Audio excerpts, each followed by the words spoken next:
The sun has gone down at Hangman's Hill, and the ghost at Misery Corner isn't walking tonight. So, welcome to the Weird Tales Radio Show, your weekly fix of ghost stories, urban myths, witchcraft, magic, and folklore. And now, here's your host, writer, award-winning journalist, best-selling author, and sometime werewolf hunter, Charles Christian. Hello and welcome to another episode of the Weird Tales Radio Show with me, Charles Christian, as once again we take our weekly dive into the world of weirdness, folklore, urban myths, geek culture and the paranormal. This time we really are taking a dive, but not down a rabbit hole, but into the bowels of the earth to visit the London Tube Network, otherwise known as the Underground.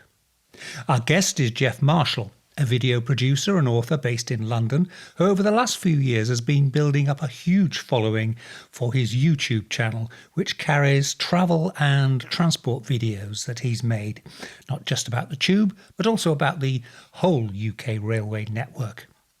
Geoff is also part of the All the Stations project, which since 2017 has seen him visit all 2,563 railway stations in Great Britain, plus all the stations in Ireland, Northern Ireland and the Isle of Man.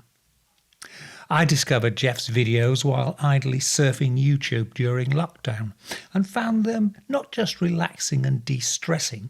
Geoff's enthusiasm is infectious, but I also found them personally fascinating, as I used to be a hardcore rail and tube traveller when I was doing the old day job. We were also lucky in our timing to pin down Geoff for an interview, as we caught him just before phase 1 of the lockdown in the UK ended, and I know he has a massive new video projects he wants to capture, including all the new stations that have been opening. Here's the interview.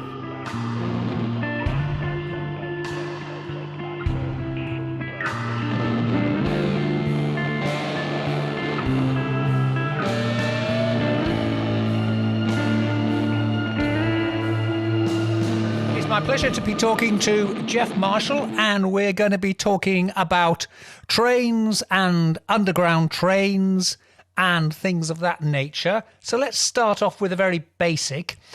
How did you become involved or become interested in what you are spending a lot of your time doing, which is train videos, vlogging, I suppose you'd call it? I do get asked that a lot, and you'd think I'd have an answer down by now. The best I can kind of give, it was a combination of my grandfather, on my mother's side. My granddad had a whole bunch of old A to Z atlases, and on the back of those was a tube map that as a young boy I would find looking at in fascination. Until one day later in my teenage years, I've got elder cousins who were bus spotters, not train spotters, bus spotters.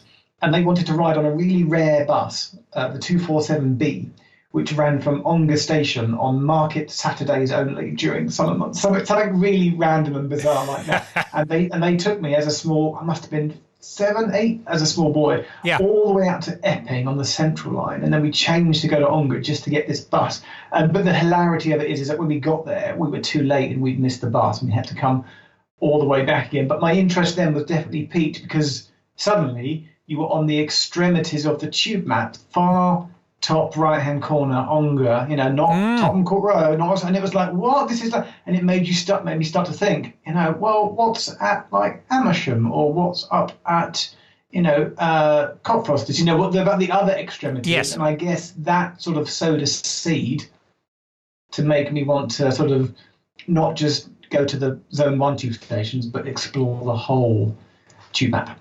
Yes. And then that just led into training generally. Right. I mean, is making these videos now your day job, or did I see somewhere that you produce videos for other people? Yeah, I've done that. I got an email just today from somebody that wanted they were like, it's transport related, but they were like, did you do commercial work on the side? I was like, sure, of course I do. So, but mainly I stick things on YouTube, and I'm not rich, but I get by. It does sort of annoy me, and this even happened with my nephew the other day. He seemed to think that because his uncle's on YouTube, he's rich and famous. and I'm like, no, that's really not the case. Like, you have to have millions of followers, to be in that kind of to be classified as that. But I do various pieces of video production work and other stuff. But again, I didn't really mean to do it. There's this definite thing where nowadays people, you ask, when I was at school, it's like, what do you want to be when you grow up? Classic question. Oh, I want to be a fireman or an airline pilot or an astronaut. You ask a 12-year-old now what they want to be, and they go YouTuber, and it's like, what? When was that? When did that become a thing? And I never wanted to be a YouTuber, and I never, even in my adult years, even when it was starting to happen, and we saw it happening, I was never like, I'm becoming a YouTuber. I just see myself as someone that enjoys producing videos that I'm able to share online, and others want to watch them, which is a nice thing. So that's what I do. I mean, I discovered them while I was, during lockdown, and I was looking on the YouTube's on the channels, and the channels, and I think it was something you'd put up on the Londonist, because we've covered the legend of the British Museum mummy that supposedly haunted the old British Museum tube train. So I'd looked on that, and that was a Londonist piece, and then saw something else, and it was you, and then saw, because I'd looked at that, then a Geoff Marshall came up, and I found them really relaxing and pleasant, and away from the worries of the world. So that's exactly what. So famed scientist Dr. Ben Goldacre, who I would assume that you would know, he's a sort of million-selling author as well, sent me the same message randomly out of the blue. And he went, Geoff, I don't know why I find your videos so relaxing, but they are. And he said, I put them on in the background whilst doing some sort of, sort of hard study / work, and they're sort of there to be a background distraction. And I was like, oh, that's very nice. And then we got chatting, and then I invited him to come along, because we got chatting, to be in a video with me, and he was like, this is the most fun I've ever had. And he was like, so it's just a kind of a fun, they're just meant to be fun, harmless, entertaining. And there's a lot of stuff on YouTube which is all about about trying to get the clicks and the views and controversial and stuff, and I don't really try to do that. I just try to make sort of fun, engaging, harmless content. Yes. But for what? That's also the path to how I got here. I started doing stuff for Londonist, because being born and bred a Londoner, interested in London, knew some of the people at the Londonist, and I went, oh, you don't appear to have a video YouTube channel. Why don't I do some stuff for you? And eventually I did, and that's how I found myself doing it, because I did stuff for them, even for free at first, wasn't even being paid. And then once I done some stuff with them, I suddenly thought, well, I could just be doing this for myself rather than going through someone. Why don't I just do it? And so I sort of toned down some of the things I was doing for them, and then picked up starting doing some of the things I did for myself. And sadly, coronavirus, pandemic, last 12 months, they furloughed all their staff, and their output has skimmed right down. And I would have been forced to have done my own thing anyway, had I still been sort of working full-time for them. But it just by chance, it worked out that that's what I sort of came to be doing anyway. So that's where we are. One of the things I notice with some of the videos you shoot is you're quite clearly just on your own doing them. I'm obviously envious of the ability you have to hold the camera in one hand at such an angle that you can talk into it and hold it steady. But there's some wonderful shots you've got where you've quite clearly set up the camera, and then you come out of the station and talking and things. When you're doing one of these videos, then do you set up a sort of scene by scene plan for it before you start shooting? So two answers to that question. So the idea with any video, if you want to have a good engaging video, your video has to have a story. I think some people think you just turn on a camera, point it at things, and you're like, oh, there's a video. No, if you want somebody else to watch what you're doing, you need to be like, hey, you need a setup. You're like, hey, today we're going to go and do this thing, and your audience goes, ooh, that sounds interesting. And if they're not interested, then they'll click on. But at that point, tell them in the opening thing what you're going to do. And then the next part is you doing it. And the third part is, right, and what did we learn? Or what was our conclusion? It's the wrap up, basic structure of telling a story. And so when I go somewhere to do something, I'm thinking, I normally set it up on the way there. And then when I'm there, it's like, right, well, what things do I need to sort of do or find or discover? Yeah, and then the second part of that is when you're out filming by yourself. It was a technique that I saw other people do on YouTube. I remember the very first time I saw it, I remember thinking, hang on, so they've put the camera down, then they've left the room, and then they've entered the room as if they're entering it for the first time, but it's clearly the second time. And I tried it. It's like, yeah, that's exactly how it works. And to this day, like, you just have people say, so do you just put your camera down and walk away? And I'm like, yep, that's pretty much it. And then you walk back as if like you've just walked in. And people are like, well, what if someone steals your camera? It's like, well, yeah, you keep an eye out for that, but usually you do it when there's no one else around. Or the other thing is that I did it when I was video I made once. Or when I'm out making a video, you're looking for like a fence post that you can balance things on, or a really good one are green bins, like a big wheelie bin. Yeah. They're at a good height for balancing a camera, so that you can then like walk up to the wheelie bin and be like, "Hi, right, here we are now." That's and the devastating thing is if there's nowhere to balance your camera, and you just have to walk along holding your own camera pointing back at you. And someone even kindly said once, they went, "Well, who's out filming you the whole time?" And I'm like, "No one. It's me. I'm doing it myself." it's like just holding my own camera, which is quite heavy. Well, it looks it. Yes, I've seen some of the shots of it, and I mean, it should be pointed out. You're not doing it on an iPhone. You're doing it on no, a big proper DSLR, as they call it. Yeah. Covering London and obviously the underground network, the tube trains, but yes. You then expanded out into other railway parts of the UK railway network, including some of those fascinating, this is the least used station in various counties. Yeah. How did the expansion work?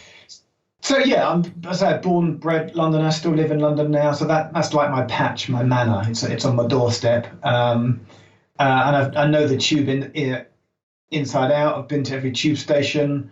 I've twice had the world record for travelling to all the tube stations fastest time possible. I worked for the Transport Museum on their Hidden London programme as a tour guide, giving tours to disused and abandoned tube stations. So the tube still is and always will be my number one love. But then when you're trying to make interesting, popular videos, and people kind of go, hey, you should go outside of London a bit. And so, I started to like spread out. So 2015, 16, and I read a blog piece, I'm trying to think where, somewhere online, somebody went to this random nowhere station down in, was it Sussex or Kent, and it made me think, I should, and I looked up, and basically there's a thing from the government, the ORR, the Office of Rail and Road, they have statistics each year, which basically say these how many passengers went to each station in the whole country. They measure it by, that's another story together, and so I just sorted it and then broke it down by county, and then started to visit in all the counties of Britain. And there are 47 counties to go around and to go to the least used station per county. So I, drew a map and I was like, right, and I'm ticking them off. And I'm still ticking them off. I've only done, I think, 39 or 40 out of all of them now. So, but it's fascinating when you go there because there's normally like no one there. So they're like empty and deserted. It's brilliant. With the tube stations, and you said you've got the record twice. Had it before, not currently. I should stress. I mean, presumably that is one of those things that's always changing, with stations being shut down permanently and new ones being opened. So is it getting more difficult to make them all in a time? Yeah. I was going to say, I had a friend who was at university in London in the 70s, and he tried to visit every tube station on the line in 24 hours. And I think the one that got him out, I think Mornington Crescent was closed. And I think the other one was the Aldwych, which was the branch line. Yeah, tricky, because that was peak hours only back then. Yeah, if you're not trying, if you're sort of taking it at a regular walking pace, I've done a few charity events over the years, gone out with a group of people, we will get sponsored for good causes, raise money.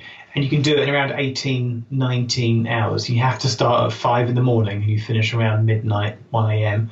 If you're doing it at like, let's make an effort of this, you should do it in around 16 to 17 hours. When I did it, I had the time down to 16 hours and 20 minutes. The current record, the team of guys that do it, and it's a brilliant time, and it's fully deserved. I think they're going to be down to 15 hours 45, and I think that's fairly unbeatable. I think I even read that they said that they can't work out, how to go any faster than that. But what's intriguing is that this year, later in 2021, and it is currently on schedule to open, TfL are saying autumn. I take that to mean late September. Yeah. There are two brand new stations opening on the Tube network. So on the Northern Line, Nine Elms and Battersea Power Station are two brand new stations coming to South London, south of the river, which is a bit of an anomaly in itself, because 90% of the Tube is north of the river. But you're going to have two brand new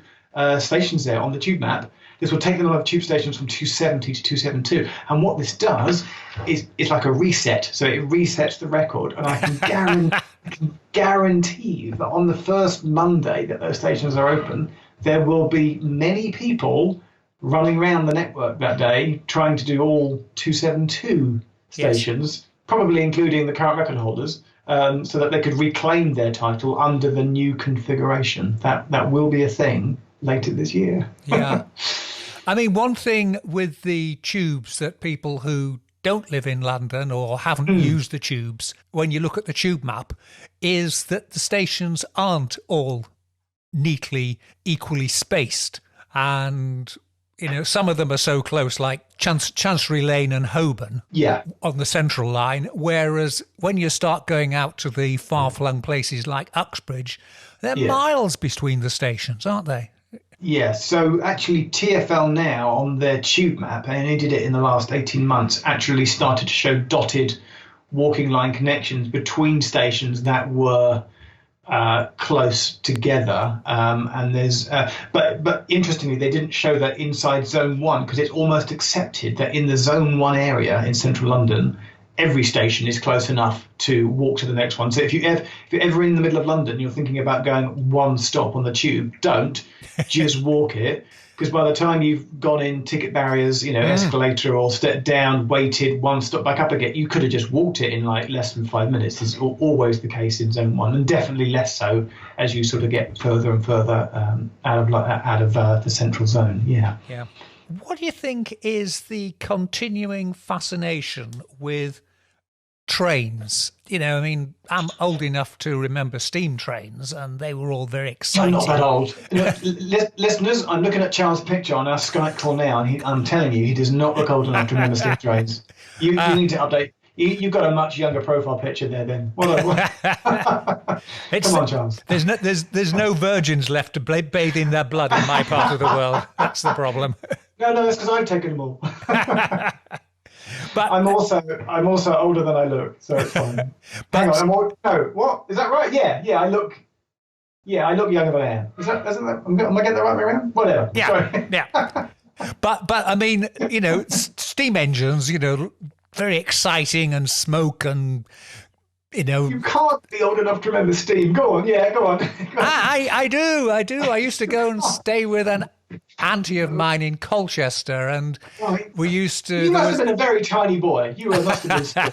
And there was a footbridge, and you used to see the train coming out of the station, and you could hang over the bridge at one end and then double back across to the other side of the bridge and get the smoke hit you twice in the face. And this was a huge excitement. But I for me, so I'm definitely not old enough to remember steam.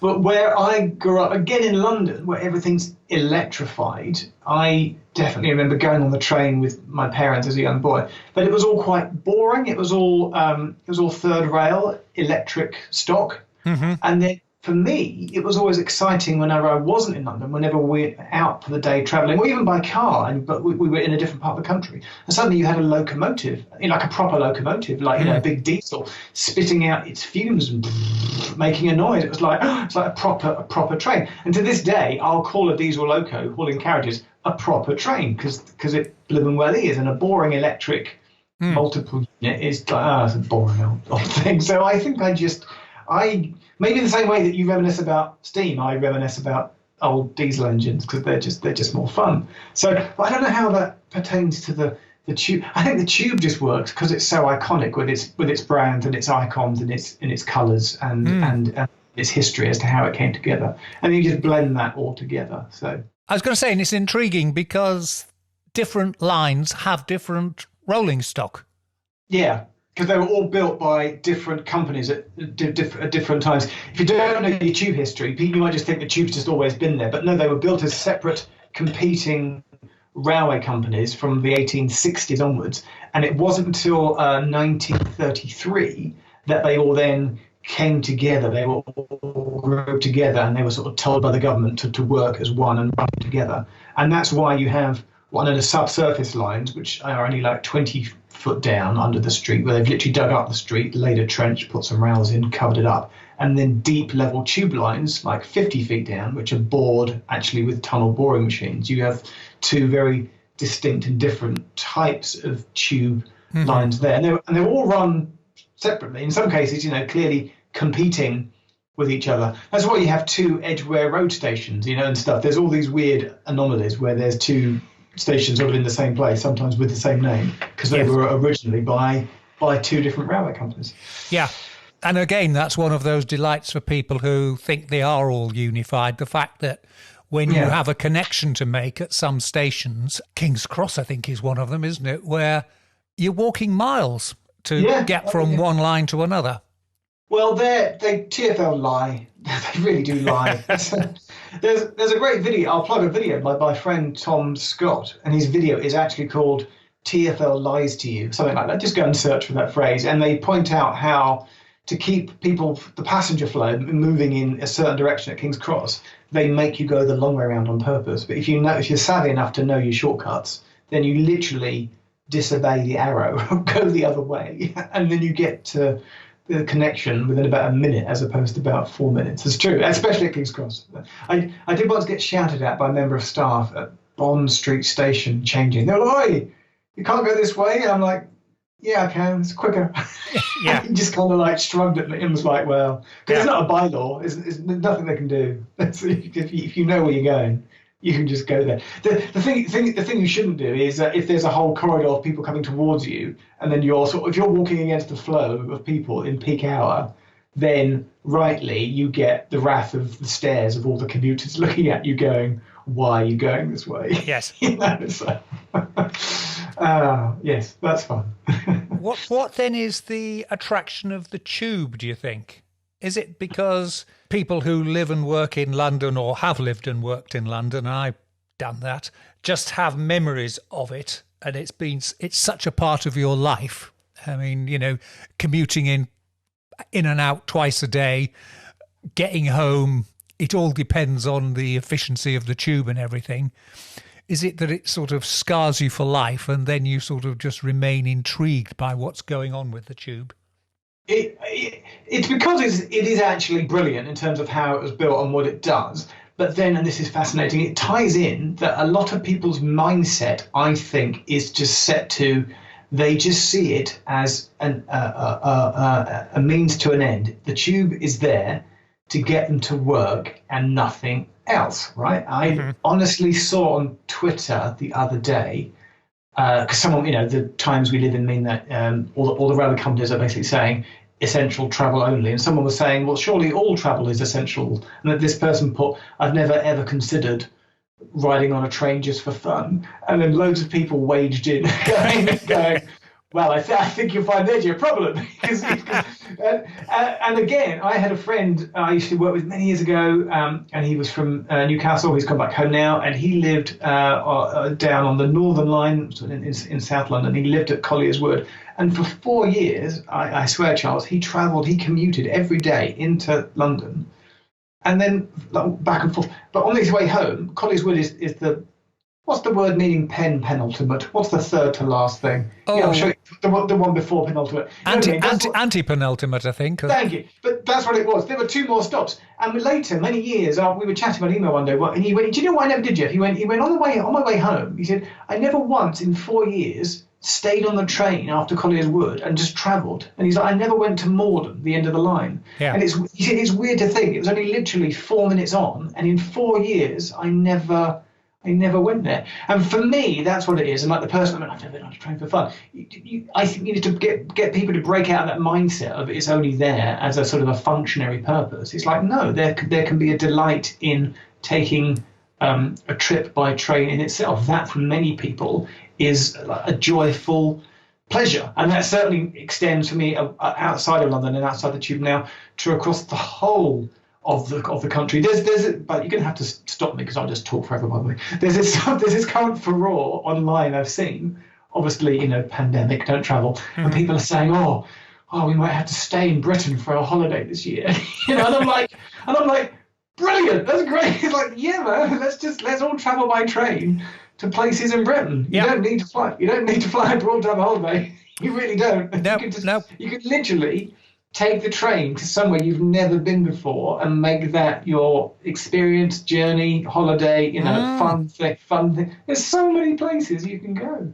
Yeah, and some of those lines are really exciting. I mean, the one from heading to Edinburgh, when you pass Newcastle and you're then heading along, it's right on the cliff edge. It's hugging the coastline.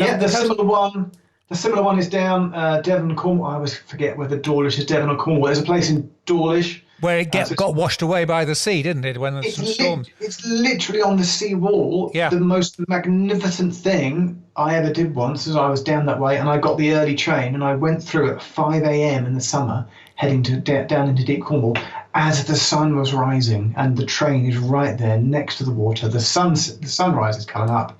It was a perfect summer's morning, and it was just you're like, oh, this is so cool just to be on a train to see this, and the sun glistening over the water as you sort of travel along. It's magnificent, just magnificent. I mean that wholeheartedly. Yeah. Now, one of the things you've done is all the stations.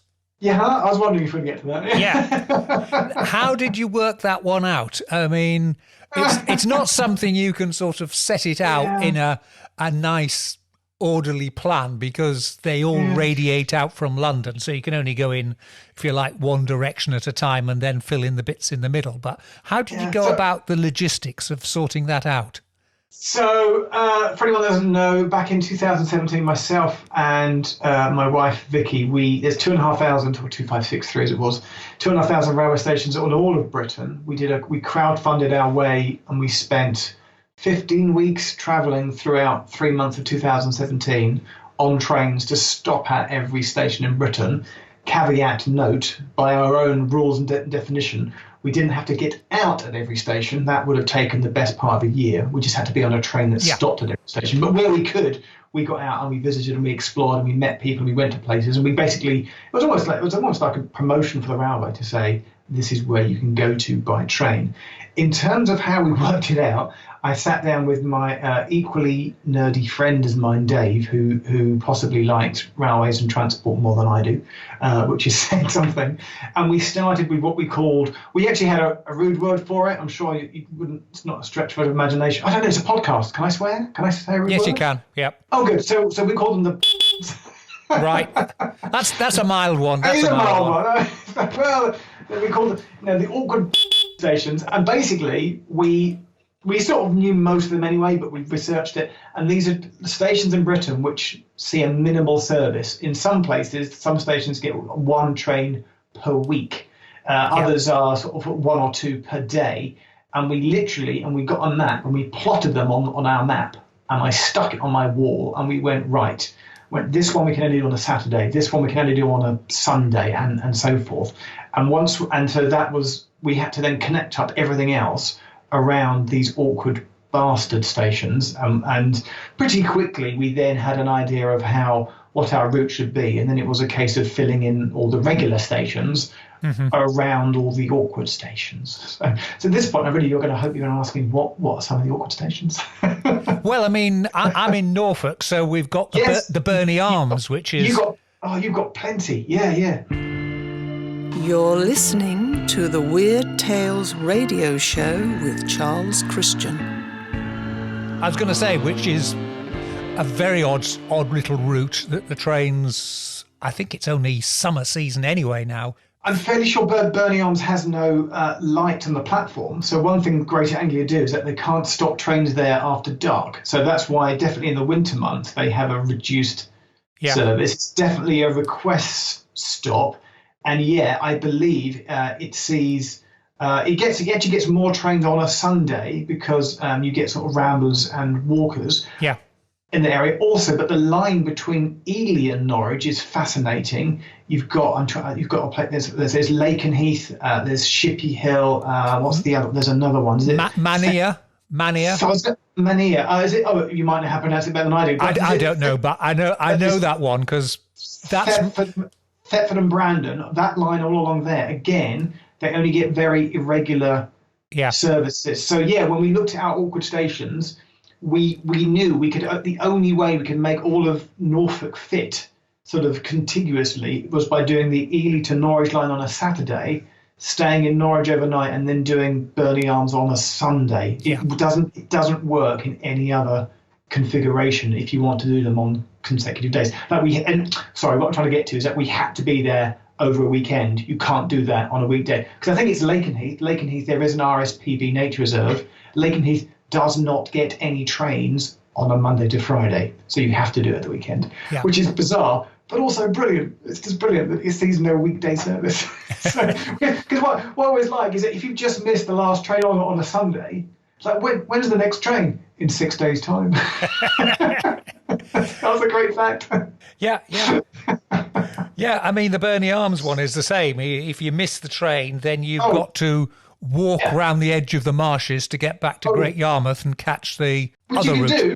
Yeah. So because Greater Anglia were doing some works on that line to upgrade it, all the signalling has now changed from there's a load of old manual level crossings where a person literally in an orange high vis would come out of a shed and sort of move a manual crossing gate over the line to let traffic over. They've now been automated. So the Burney Arms line was closed. And because of that, passenger numbers really dropped because the line wasn't open.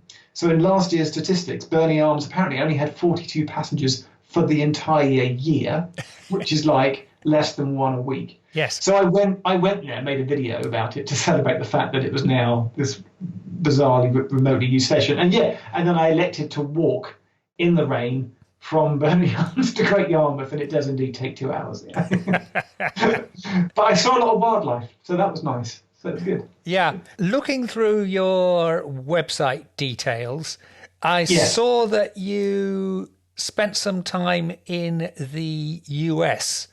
Gosh, you have been stalking me. I have indeed. What's the main difference there? I mean, between the rail services there and the rail services in the UK? I mean, I noticed when you go to Europe, not you personally, but when one goes to Europe, and I've travelled on a few trains across Europe, the main difference that strikes you, the trains are very long and they keep making the up and changing them around at different places. So one moment you're at the back of the train, the next moment the engine's right next to you. But you notice that for most of the trains you climb up off the platform, whereas in the UK it always seems that the platform is on a level with the train. What's the difference in the US then? What are their trains like?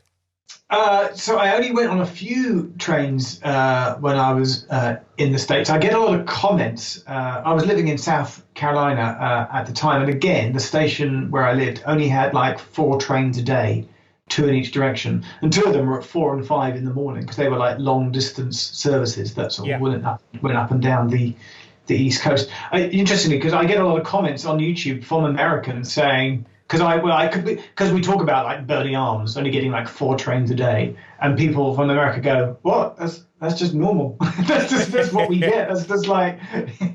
So, I get some Americans that go, "Well, we get like 2 trains a week. That's what you get, multiple trains per day. That's amazing." They're like so. But to Amtrak, I mean, the thing about the US Rail network, what I've discovered is that it's mainly there for freight, and then the passengers are like, "Oh, really? Do we have to move people as well?" Oh, they're like this sort of subsidiary annoyance, which makes a bit of money on the side. And certainly, Americans look upon Europe as a whole with, I think, a lot of jealousy as to how intensified some of our train services are. Obviously, by the way, this doesn't apply to metropolitan cities which have subways, so Chicago and New York. And although LA has a train service that isn't that great, Portland has a brilliant tram system by all accounts, which I've seen but never been on. But I think the best way for me to answer your question is just by basically saying the main difference is the irregularity, because after we did all the stations in Britain in 2017, we looked at what other places in the world we could do, and everybody went, "Oh, go to America." And then so we did some preliminary research and looking, and in some cases it's like there's a train on Monday at 4:00, and then the next one's at Thursday at 11:00, and you're like, right.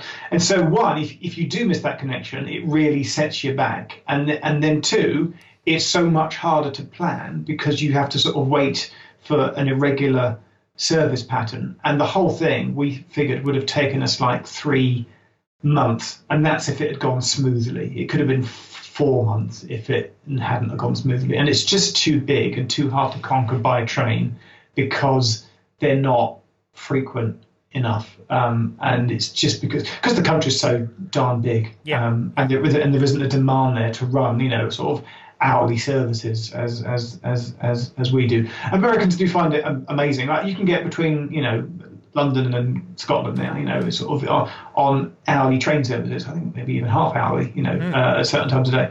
And like I say, in America, that's not a thing. It's just really not a thing. And because you're expected to drive.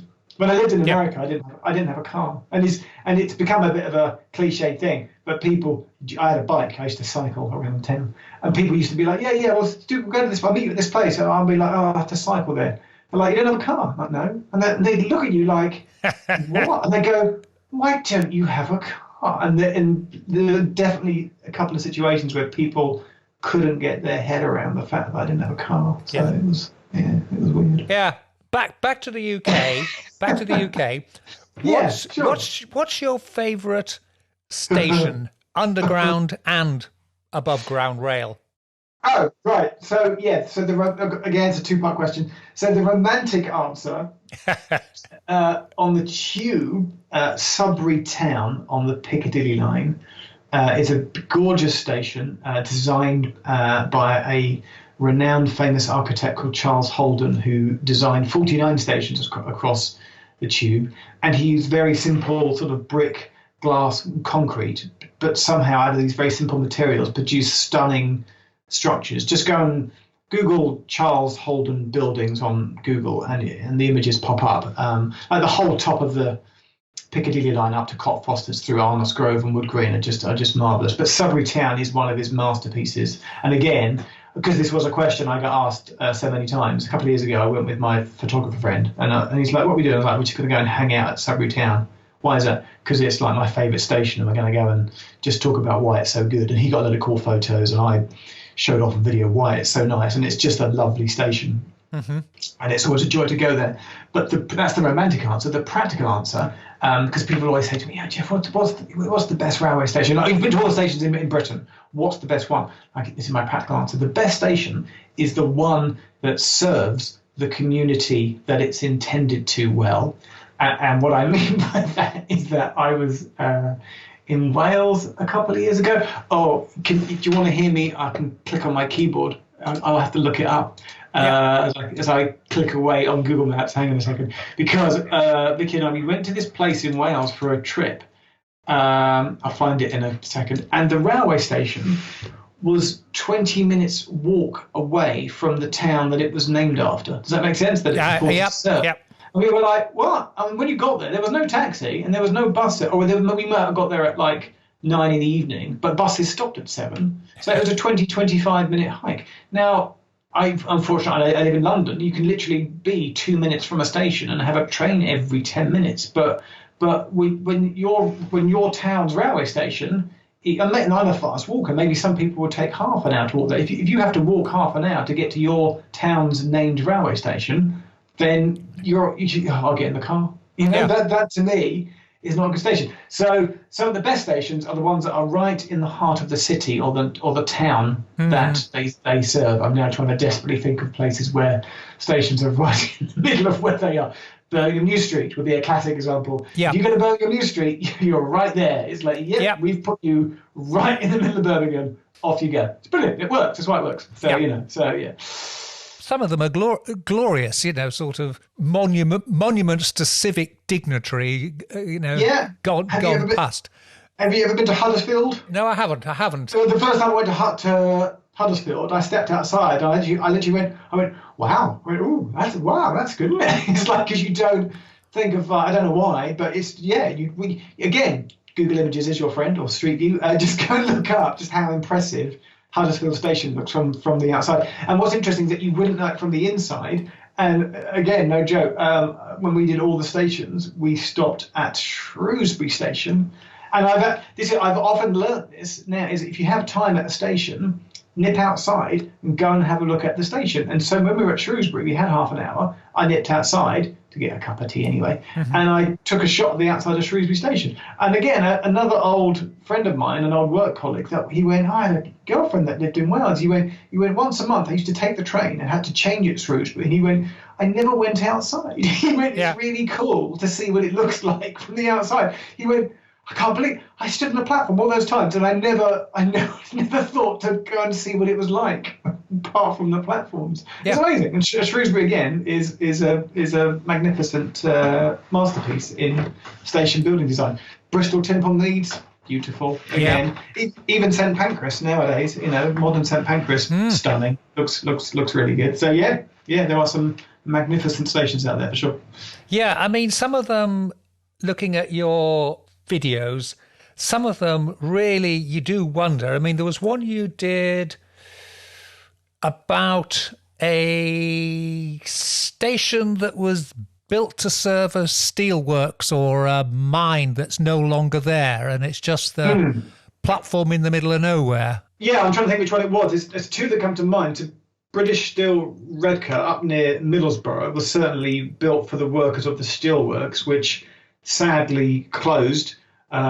People lost their jobs. So that's a sad story back in 2018. But the station is still there, and Northern was still running one train a day to it. So I decided to go and get that one train a day to it. And you're not really meant to go. But the whole point was that you're not meant to go there unless you worked at the steelworks. So the fascination is, well, then why are they stopping trains there if nobody's working there, and who the heck goes there? And so that's exactly what we did, me and my friend Rob, to go and find out. And we got chatting actually to a security guard who still patrolled the site in his van, and in a pleasant way he was like, what are you doing here? And we were like, just getting the train.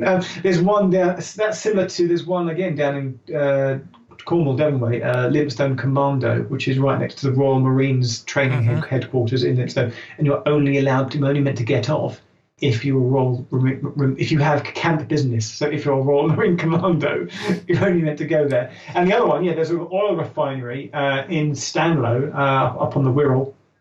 And again, it's a very limited service, just 2 trains a day, not enough, to sort of warrant people going to work by train. And it's eerie when you go there, because there's no shops, there's no sort of houses, there's just this sort of oil refinery industry, and the smell of industry is in the air when you step out, and there's all these pipes and structures and a chimney with a flame burning from the top, and it's like, and suddenly you're like, this will make a really good video, for some sort of post-industrial apocalyptic nuclear wasteland, and then this abandoned, sort of seemingly disused platform where just twice a day a little train chugs through. And again, the guard looks at you like, what are you doing here? It's like no one ever gets on. It's like, well, because it's an advertised train service. We just thought we'd come and do the obscure stations. We had that as well up in it's a place in Yorkshire. There's a station called Rawcliffe to the east of Leeds. And then the guard he went, bloody hell, he went, a bloody passenger on my train. he went, first time in 7 years. It was great. And he buzzed through to the driver going, did you see it? Did you see it? The driver was like, yeah, mate. He was like, and they had this little merry conversation about it. And it was like, he's like, no one ever gets on. It was funny. Priceless. Yeah, it's good. It's good. What's the weirdest or spookiest incident you've ever had? I mean, there's lots of tales about ghosts and ghost trains and things and haunted stations. Have you personally ever been somewhere that's got the hairs down the back of your neck shivering? That'll be no then. No, non-dithering, because I'm trying to think whether it pertains to like a national rail station or a tube station, because I in a former life, like I say, I was a guide for Hidden London. Hidden London is where you pay. I was a tour guide to take people around abandoned tube stations. When you do that, you don't just throw you in and go right, lead some people around. You obviously go to the site of these abandoned stations in advance, and they have a script, and you learn the site, and you practice, and you walk around, and you do the route.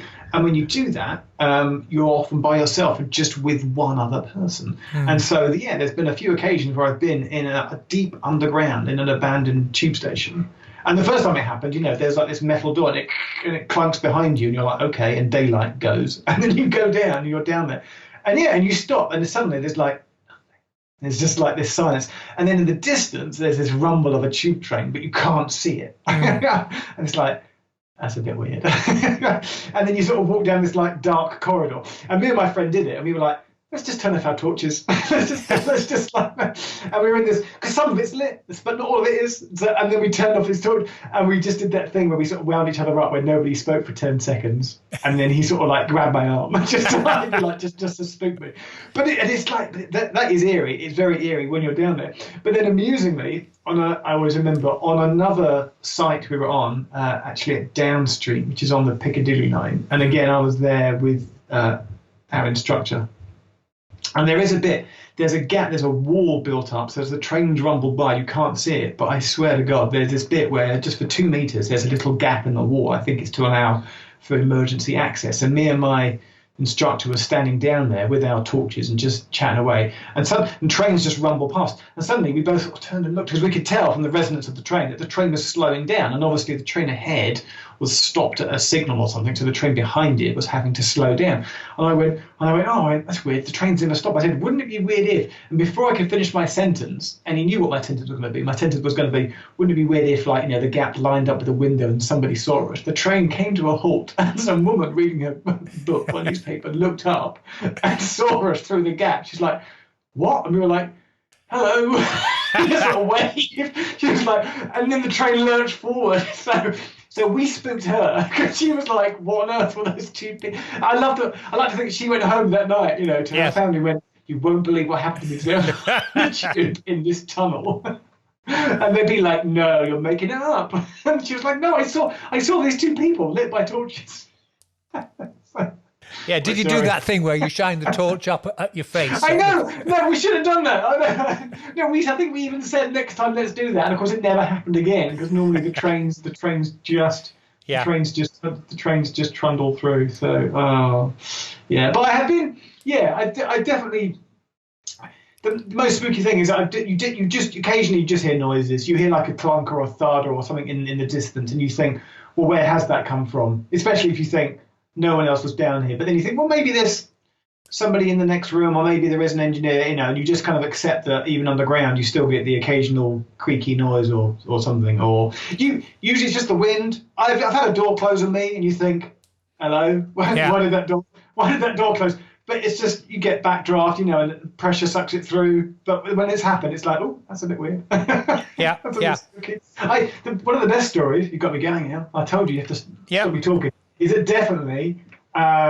This will be right up your street. You'll love this. At the end, tell me whether you think this is a perfect story. I spoke to someone who was training as a supervisor at Holborn Tube Station many years ago, And the supervisor was trying to wind him up a bit, and was trying to, like, just because he was like on the new guy, on like the young guy. He's like, oh, sometimes this happens, and sometimes you'll hear this sound here. And then he went, if you ever hear a noise from behind here, he went, just ignore it. He went, just ignore any noises you hear from behind this door. And the new guy was like, are you winding me up? He didn't know. He was like, no, you're joking, right? And then about a month later, apparently he's in the station. These are things like the first time or maybe second time he's on duty by himself. And he does indeed hear noises from behind this door that he's been told not to query about.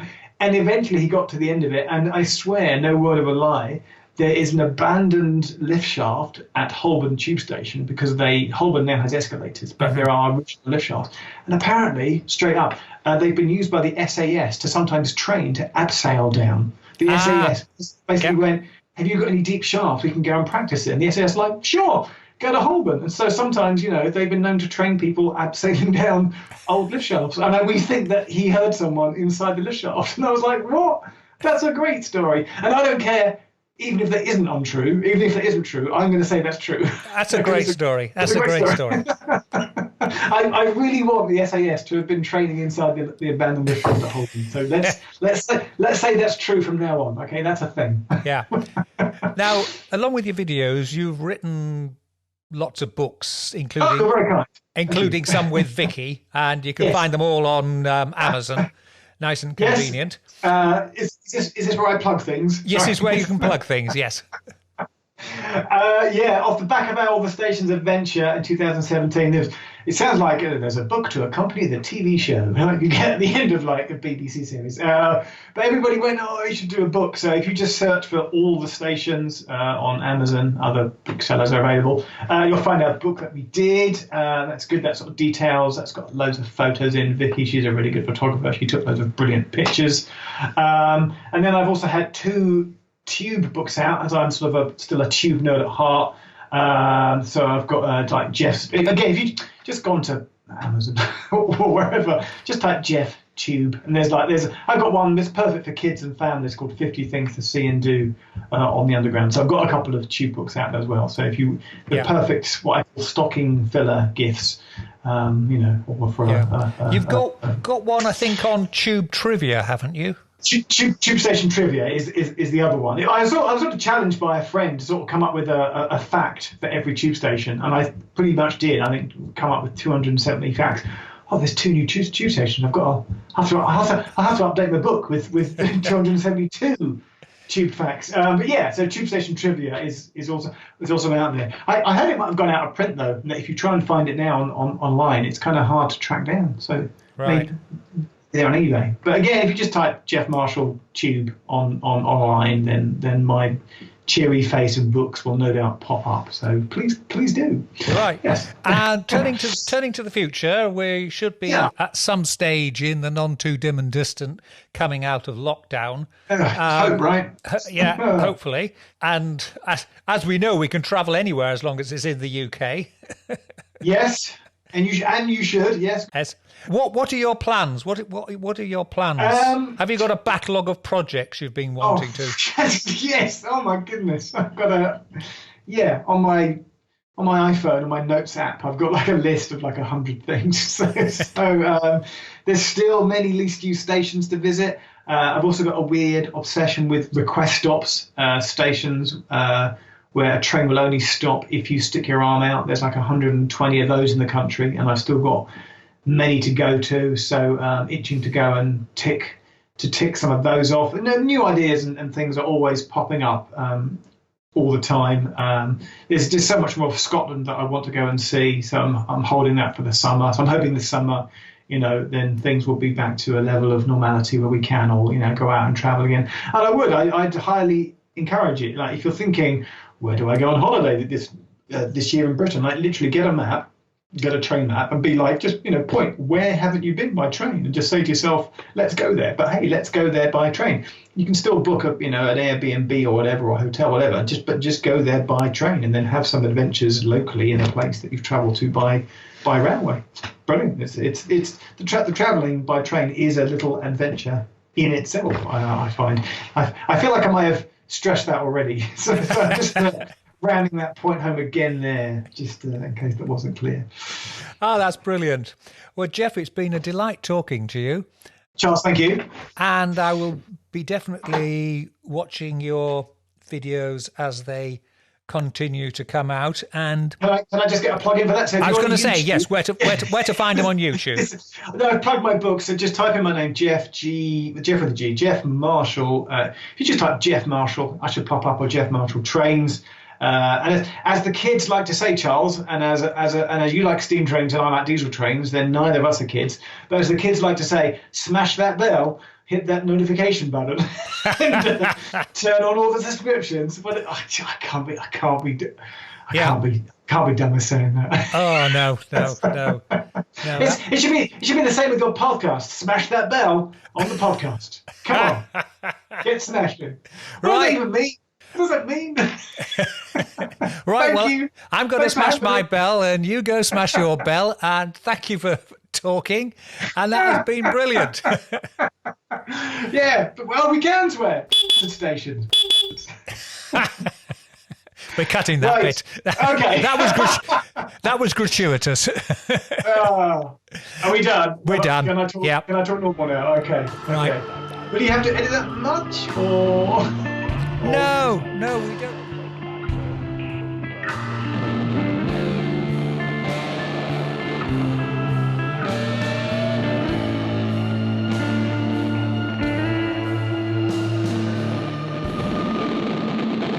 We're almost out of time again, but before we go, over the last couple of days, I've been exchanging emails with last week's guest, Thomas Gomez of The Prepared. He happened to mention he'd had some distinctly weird experiences while working for the US Forest Service while he was at college. These included seeing things he believes were UFOs in the forests, as well as hearing flute music in the middle of nowhere. However, his strangest experience was when he was cleaning campgrounds and trails, but then, well, this is what Thomas said in his own words. One day, around 10 a.m, I walked into the woods to do some hiking.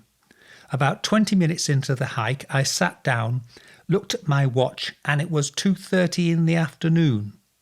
I felt a wave of sheer terror, ran out of the woods and drove back to the ranger station. I didn't tell a single person till much later in life. I took 4 years of hard science courses at university, and I still cannot explain that event.